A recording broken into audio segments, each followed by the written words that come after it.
حضرت سلمان فارسی رضی اللہ تعالی عنہ سے یہ روایت ہے۔ حضرت سلمان آپ کو معلوم ہے کہ ایران میں پیدا ہوئے اور ان کے والد جو ہیں وہ آتش کدے کے بڑے ذمہ دار آدمی تھے،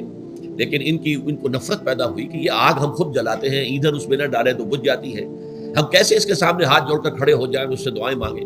بہرحال اس بنا پر جو بھی چپتلش ہوئی تو جیسے حضرت ابراہیم علیہ السلام کو ان کے والد نے گھر سے نکال دیا تھا، انہیں بھی گھر سے نکلنا پڑا۔ جیسے حضرت ابراہیم نے پھر ہجرت کی تھی اور وہ عراق سے جو ہے شام کی طرف منتقل ہوئے تھے، تو یہ ایران سے شام کی طرف منتقل ہوئے، وہاں جا کر انہوں نے عیسائیت کا مذہب اختیار کیا، راہبوں کے پاس رہے۔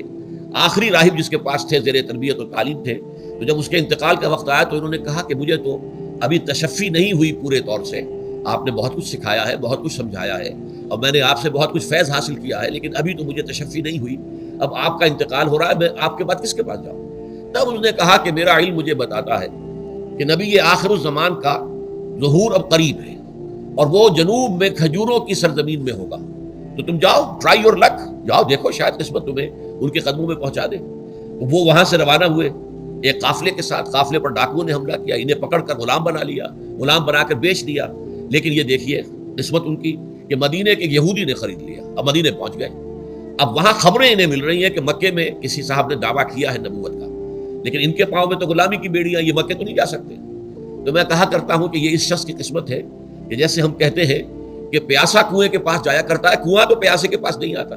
لیکن یہاں کیا ہوا، کنواں چل کر پیاسے کے پاس پہنچا ہے۔ محمد رسول اللہ صلی اللہ علیہ وسلم ہجرت فرما کر مدینے تشریف لے آئے۔ تب انہوں نے اپنے آقا سے ایک روز کچھ تھوڑی سی کھجوریں مانگی، لیں اور اجازت طلب کی اور جا کر حضور کی خدمت میں پیش کی، کیونکہ اس نے یہ بتایا تھا راہب نے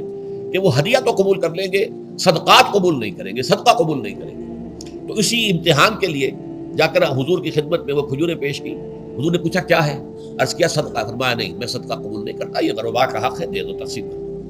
پھر کچھ عرصے کے بعد پھر کچھ کھجوریں لی ہوں گی اپنے اس آقا سے، پھر پہنچے، پھر جب حضور نے پوچھا کیا ہے، عرض کیا کہ یہ ہدیہ، آپ نے فرمایا ہاں ٹھیک ہے، ہدیہ میں قبول کرتا ہوں، تو فوراً قدموں میں گر گئے، ایمان لے آئے۔ اور ان کا معاملہ جو ہے یہ بھی جان لیجئے کہ یہ فقراء صحابہ میں سے تھے جو کوئی کام نہیں کرتے تھے، ہمہ وقت حضور کے ساتھ رہنا، اور اس اعتبار سے حضور نے ان کے بارے میں یہ بھی کہا ہے کہ سلمان و منا من اہل البیت، سلمان جو ہے وہ ہمارے اہل بیت میں شامل ہے، رضی اللہ تعالی عنہ۔